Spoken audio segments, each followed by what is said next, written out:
Sensex और 7 point नीचे Nifty, bank Nifty भी 80-82 पॉइंट पे फ्लैट कारोबार कर रहा है और मिड कैप इंडेक्स भी एकदम फ्लैट है। हालांकि है ग्रीन में, लेकिन 2 ही 3 पॉइंट है, लेकिन अच्छी खासी एक शार्प फॉल उसके बाद संभलने की कोशिश कर रहा है। आज के मेहमान है गौरव बिस्सा, इनक्रेड इक्विटीज़ के वाइस प्रेसिडेंट। गौरव जी, बहुत बहुत स्वागत है आपका। Good morning. क्या लग रहा है सर, ये पिछले 2-3 दिन से हम लोग देख रहे हैं कि एक बार खुलने के बाद 10:30 बजे के आसपास एक वी शेप बनाता है, तो आज का वैसा ही होगा?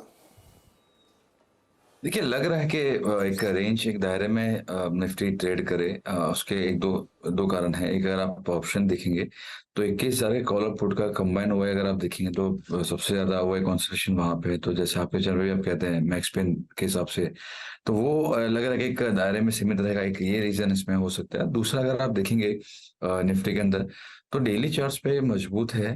डेली चार्ट्स पे आरएसआई मगर ओवरबॉट में जा रहा है। आवली चार्ट है उसके छोटे आप टाइम फ्रेम में अगर जाएंगे तो थोड़े डाइवर्जेंसेस भी आपको देखने मिल रहे हैं। तो यहाँ पे ब्रेकआउट्स के ऊपर है, तो इसलिए मोमेंटम स्ट्रांग है। लेकिन चूंकि मोमेंटम इंडिकेटर्स थोड़ा अलग पिक्चर शो करें लोअर टाइम फ्रेम में, इसलिए ऊपर जो है लिमिटेड आपकी अपसाइड जा रही है। तो ये जो टग ऑफ वॉर हो रहा है, ये मुझे लगता है उसका कारण ये है। और प्रोबेबली शायद 1-2 दिन के बाद हमको वापस मोमेंटम पिकअप करने मिल जाए। देखिए, सबसे बड़ा रीजन जो अभी निफ्टी सस्टेन कर रहा है वो है बैंक निफ्टी का, जहां पे एक अच्छा ब्रेकआउट हमको देखने मिला था 46,200 46,300 के जोन के ऊपर, जब इसने नया लाइफ टाइम में हमारा था। उसके बाद में अगर वर्टिकल रैली आई है, तो मुझे लगा कि एक फाइनल डिप आ सकता है। अगर 46,300 के करीब आता है तो मैं काफी अच्छा बाइंग एक्सपेक्ट करूंगा वहां पे, कि हम लोग भी अपने क्लाइंट्स को 1,500-2,000 पॉइंट के लिए बाय करवा देंगे। लेकिन अगर उतना नहीं भी अगर आता तो मुझे लगता है एक माइनर करेक्शन आ सकता है, बट इवेंचुअली फिर से एक बार 48,000 के लिए उछाल लगा सकता है। गौरव जी, इस वक्त आपकी टॉप पिक क्या है? अगर इस बाजार में आप खरीदने की सलाह देंगे तो क्या है? देखिए, हम लोग दो तरह से किस्में काम कर रहे हैं। जहाँ पे हमारे जो अभी मेरी जो खुद की सोच है, मैं इस तरह से प्ले कर रहा हूँ कि अगर मैं डिलीवरी बेस्ड ट्रेडिंग करें, हम लोग इंटरडे वाला नहीं करते हैं, लेकिन अगर डिलीवरी बेस्ड ट्रेडिंग में मैं कहूँ कि मैं अगले 10-15-20 दिन, 1 महीने के लिए रखूँ, तो जहाँ पे मल्टी मंथ मल्टी ब्रेकआउट आते हैं, वहां पे हम लोग उसको बाय करें, ताकि हमारे टारगेट्स छोटे रखें। और उस वजह से क्या होगा कि आपके chances of making money becomes है, कि अगर 5 साल का ब्रेकआउट है, आप 25-30-40% की जगह पे आप 10% के लिए प्ले कर रहे हो, तो वो एक तुरंत से आ जाते हैं। तो हमारा फिलहाल यहाँ पे है।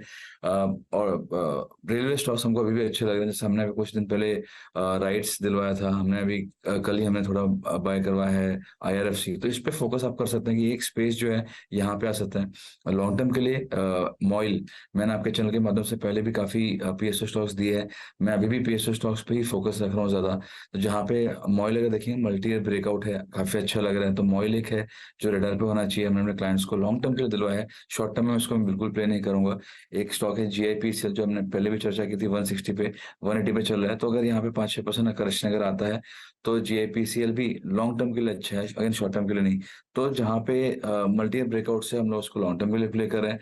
जहाँ पे छोटे रिवर्सल, जैसे नायका है, तो नायका है तो हम लोग वो बाय कर रहे हैं यहाँ से 100-125 रुपए के अपसाइड के लिए। तो लॉन्ग टर्म में यहाँ पे रिवर्सल देखने मिला है काफी साल के बाद में। अब जो है यहाँ पे आपको रिवर्सल देखने मिल रहा है, तो वो हमारा लॉन्ग टर्म टॉप रिकमेंडेशन है। काफी एग्रेसिव हो गया। एफएल इंडिया है, जहाँ पे हम लोग अभी काफी काम कर रहे हैं, और लग रहा है कि यहाँ से काफी बड़ी अपसाइड आपको देखने मिल सकती है। यहाँ पे 15-20% का डिप आ सकता है। ये मैं कह रहा हूँ क्यों? क्योंकि अगर मार्केट में करेक्शन अगर आता है, अभी नहीं, 10 दिन के बाद या 20 दिन के बाद या 1 महीने बाद, मिड के पास स्मॉल कैप इंडेक्स में करेक्शन अगर आता है, तो ये अछूता नहीं रहेगा, इसमें भी डिप आएगा। तो अगर कोई डिप निभा सकता है, उसको पेशेंस रख सकता है, तो एफएल इंडिया मुझे यहाँ से भी मल्टीपल रिटर्न यहाँ पे भी देखने मिल रहे हैं। तो ये कुछ शेयर है जहाँ पे हमने again as a disclaimer invest कराया भी है, और ऐड करने के लिए हम लोग देख रहे हैं। ओके, तो लार्जली पीएसयूज हैं, लेकिन नाइक और एफएल जैसे प्राइवेट प्लेयर्स भी हैं जहाँ पे गौरव की टॉपिक है, यहाँ पे वो बाय कर सकता है। डिस्क्लोजर ध्यान रखिएगा, इन्वेस्टेड हैं या इनके क्लाइंट्स इन्वेस्टेड होंगे। चलिए अब सवाल लेते हैं। चरण सिंह जी हमारे साथ जुड़ रहे हैं गुरुग्राम से। चरण सिंह जी, नमस्कार सर। नमस्कार हीरा सर। बताइए सर। शीला फोम है सर, 50 अभी लिया है 5-7 दिन पहले, 1155 पे। शीला फोम 1155 में लिया था, 1166 चल रहा है। क्या इरादा रखते हैं लंबे समय के लिए, क्या स्विंग ट्रेडिंग है? सर दोनों ही होता है, कोई ऐसे प्रॉब्लम नहीं होती। लंबे भी रख सकते हैं, अगर कुछ बेनिफिट दे तो लंबा भी रख लें, कोई ऐसी दिक्कत नहीं। नॉर्मली कितने प्रॉफिट में आप निकल जाते हैं? नॉर्मली मैं 10% प्रॉफिट में निकल जाता हूँ। 10% प्रॉफिट निकल जाते हैं। गौरव जी, शीला फोम 1155 पे इन्होंने लिया है, बताइए 10% प्रॉफिट में निकलना चाहिए इनको? देखिए, अगर इनका ट्रेडिंग का नजरिया है तो मैं इसमें उतना लुक्रेटिव फील नहीं करूंगा, क्योंकि अगर आप ओवरऑल स्ट्रक्चर देखेंगे तो एक दायरे में ट्रेड कर रहा है, जहां पे अगर आप देखिए एक 1350 का एक अच्छा हर्डल है, और 1010 का एक जो है एक अच्छा सपोर्ट एरिया है। तो एक दायरे में ट्रेड कर रहा है, तो दायरे में अगर स्टॉक ट्रेड करता है तो पहले 10% ऊपर जाएगा या नीचे जाएगा बोलना मुश्किल हो जाता है।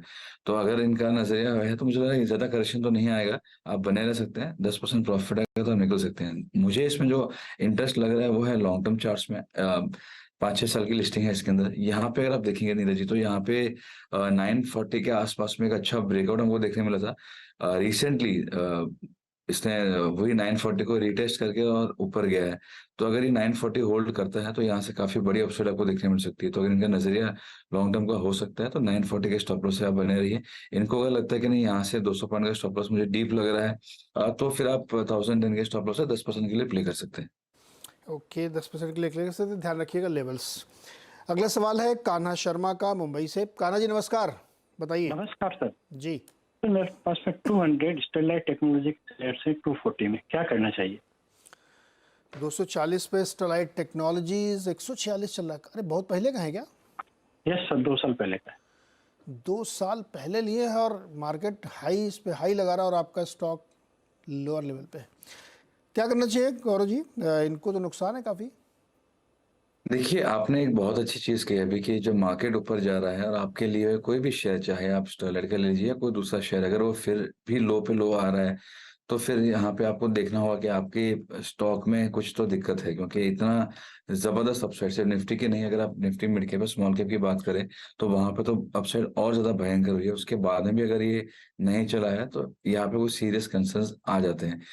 हैविंग सेड दैट, यहाँ पे मैं इनको जो अभी स्टॉप लॉस हो जाऊंगा वो है 125 का, जहाँ पे एक अच्छा खासा सपोर्ट है 2013 से। अगर आप इसके लो पॉइंट्स को कनेक्ट करेंगे तो राइजिंग ट्रेंड लाइन का सपोर्ट जो है वो 125 के आसपास में आ रहा है, और प्रीवियस जो स्विंग लोस बने हैं वो भी 125 के आसपास में आ रहे हैं। तो इनके लिए स्टिक स्टॉप लॉस 125 का होगा।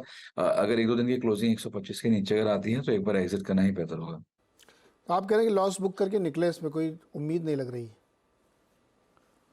बाउंस अगर आता है तो मेरे हिसाब से एग्जिट करना चाहिए। देखिए नीरज जी, हमने पहले भी चर्चा की है कि मार्केट में जो लॉस है, लोग सोचते हैं कि मैंने 100 में लिया 95 में बेच दिया, वो मेरा 5 रुपए का लॉस है। वो आपका लॉस है, लेकिन सबसे ज्यादा जो लॉस होता है वो है अपॉर्चुनिटी लॉस, अपॉर्चुनिटी कॉस्ट। जहाँ पे अगर आपने 100 में लिया, 90 हो गया, आपने बेचा नहीं, आपने 6 महीना साल भर इंतजार किया, जब 100 आया, 101 आया, तो आप बोले कि नहीं मेरा कॉस्ट पे आ गया।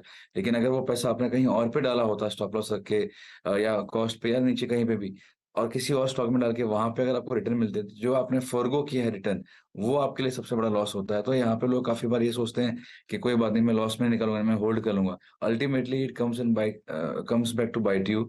तो मुझे लगता है कि आपको वो थोड़ा एक रणनीति रखनी चाहिए। वो डिसिप्लिन है कि अगर स्टॉप लॉस आ रहा है, नहीं चल रहा है, मैं रिव्यू करते रहूंगा और फिर करूंगा।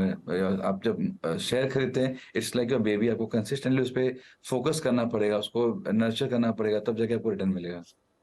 बिल्कुल सही बात कही गौरव जी ने। जो हम लोग ने छोटा सा एक सेगमेंट हमने कहा था ना, क्यूके, क्विक नॉलेज, वो आज गौरव जी ने दिया है कि अपॉर्चुनिटी लॉस बहुत खतरनाक चीज़ होती है, जिसको हम लोग रियलाइज़ नहीं करते हैं कि 100 वाला लिया, 90 हो गया, 6 महीने इंतजार किया, 105 आया, तो आपने कहा देखा मेरे प्राइस से ऊपर आ गया। पर उस 6 महीने में आपने कितना लॉस किया, अपना अपॉर्चुनिटी लॉस, वो आप सोचिए। तो इसको ध्यान में रखना चाहिए।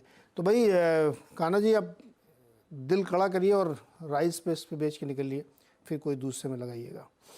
अगला सवाल है विवेक जी का, लखनऊ से जुड़ रहा है हमारे साथ। विवेक जी नमस्कार सर। नमस्कार सर। बताइए सर। सर मेरे पास ना 2 स्टॉक है। एक तो बीएससी है जो मेरा 2452 का परचेज है, और दूसरा है मेदांता, वो 914 का परचेज है, ग्लोबल हेल्थ के नाम से। ओके, बीएससी और मेदांता। हाँ। क्या करना चाहिए गौरव जी, बीएससी पे और मेदांता पे? देखिए, बीएससी में तो मुझे क्लियर लग रहा है कि इन्होंने चेस किया है कि काफी मेरा मिस आउट हो गया, काफी मिस आउट हो गया, स्टॉक चलते जा रहा है, तो मोमेंटम में हम भी बाय कर लो, ये उस हिसाब से लग रहा है। अदरवाइज कोई रीजन नहीं है कि अगर यहाँ पे कोई 2400 पे खरीदे। रिसेंटली जो हमने दिलवाया था वो 500 रुपये के आसपास में क्लाइंट को दिलवाया था। हम लोग 1200 1300 है, हम लोग निकल गए, थोड़ा बहुत ट्रेडिंग करा है, बट हमने लास्ट के 600 700 पॉइंट हमने कुछ नहीं किया है। और मेरा मानना वही होता है कि अगर आपसे जल्दी में आप बुक कर लेते हैं, बिकॉज नो बडी नोज कि मैं आज ले रहा हूँ तो मैं एग्जिट कब करूंगा। स्टार्टिंग में टारगेट होता है, वो टारगेट हिट हो गया, उसके बाद में स्टॉक कहीं पे भी जाए फर्क नहीं पड़ता है। यहाँ पे टू कीप थिंग सिंपल मैं कहूँगा, आप जो स्टॉप लॉस रहेगा 2100 का है, उसके नीचे अगर गया तो दिक्कतें और बढ़ सकती हैं। काफी वर्टिकल रैली हुई है, अगर आप RSI वीकली पे भी अगर देखेंगे तो काफी ओवरबॉट होने के बाद में अभी स्टॉक RSI फिलहाल जो है 73 74 के आसपास में चल रहा है। तो मुझे लग रहा है कि यहाँ पे थोड़ी दिक्कतें आपको देखने मिल सकती हैं, डाइवर्जेंसेस भी आपको वीकली में देखने मिले हैं। 2001 का स्टॉप लॉस है कि उसके नीचे गया तो दिक्कतें और बढ़ सकती हैं। ओके, और ग्लोबल हेल्थ में मेदांता जो है? देखिए, ग्लोबल हेल्थ की अगर बात की जाए तो यहाँ पे स्ट्रक्चर अच्छा था, अप ट्रेंड में था, हायर टॉप हायर बॉटम बन रहे हैं, लेकिन यहाँ पे भी मैं कहूँगा इनकी खरीदारी काफी ऊपर की है। हमने रिपोर्ट के माध्यम से हमने क्लाइंट्स को दिलवाया था। अगेन जैसे हमने कहा कि हमने बड़े ब्रेकआउट से बड़े रिवर्सल देखता हूँ, फिर वहाँ पे 10-15% के लिए प्ले कर रहा हूँ, बिकॉज मुझे काफी हैवी लग रहा था मार्केट की, यहाँ पे इतना भाग चुका तो कभी भी गिर सकता है। तो यहाँ पे मैं अगेन वही कहूंगा कि आप स्टॉप लॉस रखिए, आपके लिए जो स्टॉप लॉस होगा वो 875 का होगा, उसके नीचे अगर गया तो आप एग्जिट कीजिए। ये सारे स्टॉक्स जो है इनमें दिक्कतें नहीं है, लेकिन अभी जो रैली आपको देखने मिली है सभी में RSI जो है वो डाइवर्जेंसेस दिखा रहे हैं, तो मुझे वो चीज़ पसंद नहीं है। RSI डाइवर्जेंस मतलब ये नहीं है कि टॉप बन गया या बॉटम बन गया, लेकिन समथिंग इज नॉट राइट, बस वो एक दर्शाता है। तो एक स्ट्रिक्ट स्टॉप लॉस लगाइए और उसको राइट कीजिए। स्ट्रिक्ट स्टॉप लॉस के साथ इसको राइट करिए। राहुल के पास चलते हैं। राहुल जी नमस्कार, उन्नाव सुन रहे हैं, क्या सवाल है आपका? नमस्कार नीरज जी, नमस्कार गौरव जी। मेरे सर दो स्टॉक हैं। पहला है GSFC के 1160 शेयर है 158 के भाव पे, और दूसरा है RCF 1921 शेयर है 102 रुपए 50 पैसे के भाव पे। तो अभी इसको होल्ड करें या फिर इसको सेल करें? दोनों RCF और GSFC दोनों फर्टिलाइजर हैं। GSFC बताइए पहले, 158 वाला। देखिए, GSFC और RCF दोनों, जैसे मैंने कहा कि आप, I am very bullish on this space overall, तो मुझे PSU स्पेस काफी पसंद है। और यहाँ पे अगर आप देखेंगे तो ब्रेकआउट्स वगैरह भी हुए हैं। यहाँ पे मैं कहूँगा अगर इनको पैसा बन रहा है GSFC में, आप पार्ट क्वांटिटी बुक कर लीजिए, बाद में आप राइड कर लीजिए, बिकॉज मैं अगर यहाँ पे मंथली चार्ट से अगर देखता हूँ तो ऊपर में थोड़ा सा हर्डल आ सकता है, संभावना है कि ऊपर में थोड़ा सा हर्डल आ सकता है। स्ट्रक्चर अभी भी हायर टॉप से हायर बॉटम बना है, अप ट्रेंड में ही है, तो फुल एग्जिट मत लीजिए, लेकिन आप पार्शियल क्वांटिटी एग्जिट करके उसको आप राइड कीजिए। वहीं RCF की, क्योंकि मैं इस पे पहले राय देना चाह रहा था, क्योंकि एज अ डिस्क्लेमर हमने अपने क्लाइंट्स को दिलवाया है। मेरे काफ़ी जो मीटिंग्स म्यूचुअल फंड्स में होती है, मैनेजर्स में, फंड मैनेजर्स से, उनसे मैंने RCF कहा है, जहाँ पे मल्टी ईयर ब्रेकआउट हुआ है। और ये पर्टिकुलर स्पेस में अगर देखा जाए तो मेरा जो टॉप रिकमेंडेशन रहा है वो RCF रहा है, जहाँ से मुझे यहाँ से भी काफ़ी बड़ी अपसाइड लग रही है। तो अगर इनका नज़रिया 18 महीना 2 साल का आप रख सकते हैं कि मैं 1.5-2 साल के लिए इसमें होल्ड कर सकता हूँ, तो बिल्कुल बने रहिए। मुझे यहाँ पे काफ़ी बड़ी अपसाइड नज़र आ रही है। अगेन एज अ डिस्क्लेमर हमने क्लाइंट्स को भी दिलवाया है और हमने व्यू भी दिया है यहाँ पे कि हमारा काफ़ी ज़्यादा बुलिश है ओवरऑल RCF पे। ओके, फर्टिलाइजर ये है, लेकिन थोड़ा सा, अच्छा, आप प्योर PSU आपको पसंद आता है एकदम? देखिए, काफी समय के बाद में ब्रेकआउट हुआ था, तो एक थीम, मैं हमेशा ये मानता हूँ कि अगर आपने थीम सही पकड़ ली है तो आप उसको अच्छे पैसा बना सकते हैं। तो मेरी जो थीम फिलहाल रही है वो PSU स्पेस में रही है, फार्मा में रही है, IT में रही है। तो फार्मा और PSU में काफी अच्छा मुनाफा बना है, IT में अच्छी बाउंस आई है, बट वो मेरा नजरिया है कि थोड़ा स्लोली ऊपर जाएगा। तो मुझे लग रहा है कि आपको काफी अच्छा आउट परफॉर्मेंस आपको यहाँ से भी देखने मिलेगा। और at any given point time आप देखेंगे, मैं हमेशा या तो PSU के बारे में बोलता रहूंगा, वन और द अदर स्टॉक, कहीं पे भी अगर मौका मिलता है मैं उसको जरूर बैंक ऑन करता हूँ। बट ये नहीं है कि मैं कोई भी PSU आप ले लो तो मैं उस पर बाय दे दूंगा, वैसा नहीं है। काफी सारे स्टॉक्स है जो अभी भी खराब लगते ही रहेंगे, नहीं चलेंगे, बट ओवरऑल मुझे काफी अच्छा लगता है PSU स्पेस में। मुझे लग रहा है काफी बड़ी अपसाइड आपको और देखने मिल सकती है। ये वो नहीं है कि आप 1 साल चला, 2 क्वार्टर चला, 3 क्वार्टर चला, फिर फिजल आउट हो गया। इस समय अगर आप देखेंगे तो नया दौर है, ये वाला जो है ट्रेंड जो है ये अलग है। करेक्शन बिल्कुल आ सकता है, क्योंकि जो हमने रिपोर्ट बनाई थी निफ्टी PSE इंडेक्स वो 4550 था, आज 7500 हो चुका है। So we have seen that 60-70% upside in a short period of time. तो करेक्शन आ सकता है, क्योंकि इतना ज्यादा वर्टिकल रैली हुई है, and I don't like vertical rallies. But उसके बाद में भी मैं कहूँगा अगर करेक्शन आता भी है तो काफी अच्छा मौका रहेगा बाय करने के लिए। अच्छा बताइए, इरेडा आपको पसंद है क्या? देखिए, मैं सही बंदा नहीं रहूंगा, मैंने अप्लाई किया था, लेकिन भगवान ने कभी मुझे IPO में पैसा नहीं दिया है। नहीं मिला आपको तो IPO में? हाँ, तो मुझे नहीं मिला था, लेकिन बिकॉज मुझे ये स्पेस पसंद है, तो मैं अगर मिलता तो मैं ज़रूर उसको होल्ड करता, आगे भी होल्ड करता, लेकिन मैं एज अ टेक्निकल चार्ट देखने वाला बंदा इसको राय देगा सही नहीं है, क्योंकि काफ़ी कम प्राइस हिस्ट्री है, बट मेरे हिसाब से इसको राइड करना चाहिए। ट्रेलिंग स्टॉप तो लॉस ये बताइए गौरव कि जब ये लिस्ट हुआ था 50-55 रुपए में, तब आपने नहीं लिया? नहीं, देखिए मेरा मैं एक डिसिप्लिन के साथ में करता हूँ। जैसे मैं एक ट्रेडिंग या मैं इन्वेस्टमेंट जो है काफ़ी कम करता हूँ। काफ़ी सारे हमारे ऊपर वॉच डॉग्स काफ़ी सारे हैं, तो मैं वैसे भी काफ़ी कम करता हूँ। और इतने सारे अवसर एक बार आ चुकी थी, और पैसे की कमी हमेशा रहती है। म्यूचुअल फंड तो है नहीं कि हर महीने आता रहेगा। यहाँ पे जैसे ही सैलरी आती है, लोग पहले तैयार होते हैं, यहाँ पे कटेगा, वहां पे कटेगा, तो वो सबसे नहीं लिया। बट ये इट वाज सरप्राइजिंग कि आप 30-32 रुपए की जो आपकी प्राइस थी, उसकी जगह पे आप 50-60 रुपए डबल हो गया। तो मैं जनरली जब भी डबल होता है तो मैं तो बुकिंग के लिए उसमें बिलीव करता हूँ rather than बाइंग के लिए। हाइंडसाइड में सब अच्छा लगता है कि आज मुझे लग रहा है कि 100 रुपए हो गया, तो 60 तो भी चल जाता, पैसा बनता। लेकिन वहीं अगर 60 का अगर 35 वापस 40-45 कोई भी रीजन से होता, करेक्ट। तो कुछ नहीं होता, राइट। तो हाइंडसाइड में एवरीथिंग लुक्स गुड। हाँ, ये बात खैर, ये तो भाई मार्केट की यही ब्यूटी भी है और यही इसकी पहेली भी है कि ये कोई बता नहीं सकता कि डबल पे लिस्टिंग हुई, उसके बाद वहाँ से भी डबल हो गया। ये अपने आप कमाल है। 32 रुपये वाला स्टॉक आज 96 रुपये भी इस समय ट्रेड कर रहा है, आज भी 11% ऊपर है, 13% ऊपर रादर। खैर, एक छोटा सा ब्रेक लेते हैं, लौट के आगे फिर चर्चा को आगे बढ़ाते हैं और सवालों के जवाब दिए जा रहे हैं। और अगला सवाल है रामानुज का, जो हैदराबाद से हमारे साथ जुड़ रहे हैं। रामानुज जी नमस्कार सर, बताइए क्या सवाल है? नमस्कार सर, रामानुज तापड़िया बोल रहा हूँ हैदराबाद से जी। फर्स्ट ऑफ ऑल मैं आप लोगों का CNBC आवाज की बहुत बहुत धन्यवाद करना चाहता हूँ, जो आप लोग इतने अच्छे दिग्गज लोगों को बुला के और आपके आइडिया से हमारे वेल्थ क्रिएशन में लगे हुए हैं।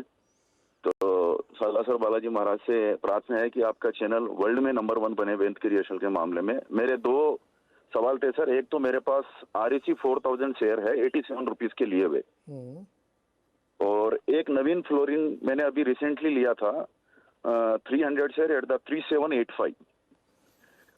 ओके, पहले तो बहुत बहुत शुक्रिया रामानुज जी, आपको हमारी शुभकामनाओं के लिए। और हम लोगों की कोशिश यही रहती है कि ज़्यादा से ज़्यादा आप लोगों की हेल्प करें, जिससे कि आप वेल्थ क्रिएट कर सकें। गौरव जी, 2 सवाल हैं रामानुज जी के। एक REC लीजिए अगेन PSU, और दूसरा है नवीन फ्लोरिन। क्या राय है दोनों पे? इनको बहुत अच्छा फ़ायदा हो रहा है REC में। पहले तो इनको बधाई कि एक अच्छी क्वांटिटी में शेयर लिया, अब तक होल्ड करके रखा, काफी अच्छी बात है। और PFC REC जो है हमने अपने क्लाइंट्स को भी दिलवाया था, हमने तो इनसे तो काफी ऊपर में हमने लिया था। सो हमारी जो बाइंग प्राइस थी वो 125 और बाद में 150 पे थी।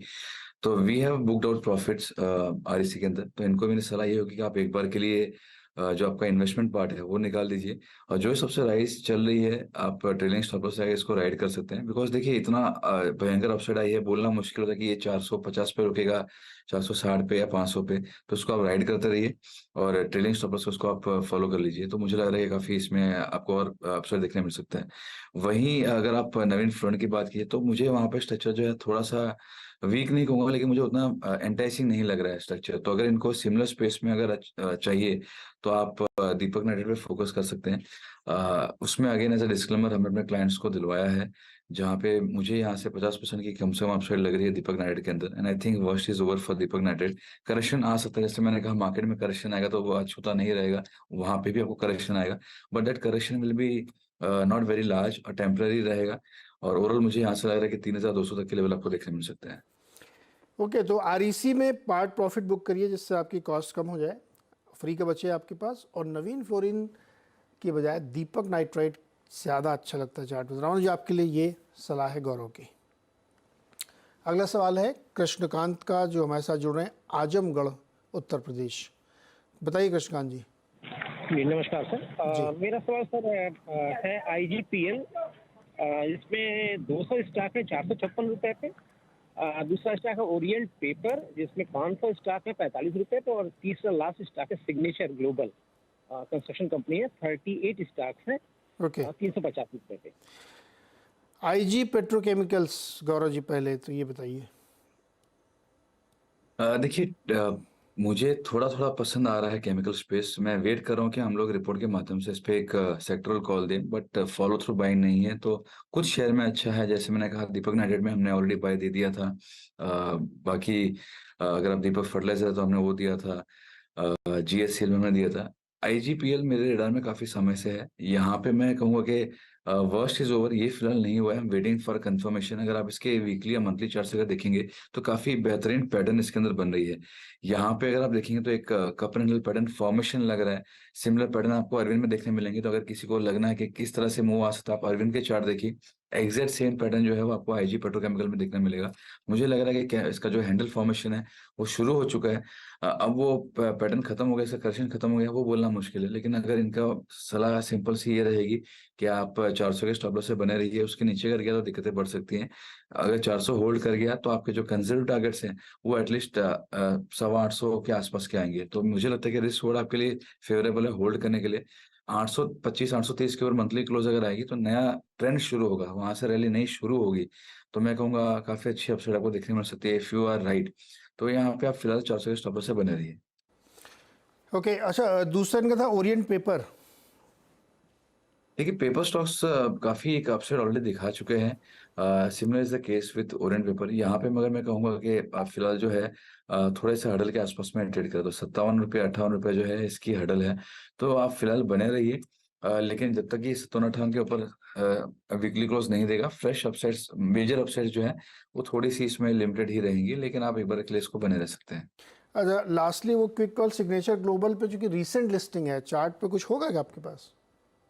जी नहीं, मैं लगे सर कि फिर I will not be the right person कि मैं उसमें कुछ राय दे पाऊँ। करेक्ट। तो इस पे सिग्नेचर ग्लोबल पे आपको राय सर इसलिए नहीं पा रहे क्योंकि बहुत रिसेंट लिस्टिंग है, तो चार्ट पे कोई पैटर्न खास बना नहीं होगा। अदरवाइज ये जेनरिक रियल एस्टेट तो आप देखिए ना, आजकल मोमेंटम काफ़ी बना हुआ है। गौरव सर, बहुत बहुत शुक्रिया जुड़ने के लिए, बातचीत करने के लिए और दर्शकों की मदद करने के लिए। ध्यान रखिएगा, बहुत सारे शेयर हम लोगों ने डिस्कस किए हैं। आपने फाइनेंशियल एडवाइजर से भी एक बार राय ज़रूर लीजिएगा कोई एक्शन करने से पहले। छोटा सा ब्रेक के बाद खिलाड़ी नंबर 1। बता दें कि मनी कंट्रोल पर दिए गए विचार एक्सपर्ट्स के अपने निजी विचार होते हैं। वेबसाइट या मैनेजमेंट इसके लिए उत्तरदायी नहीं है। यूजर्स को मनी कंट्रोल की सलाह है कि कोई भी निवेश निर्णय लेने से पहले सर्टिफाइड एक्सपर्ट की सलाह लें।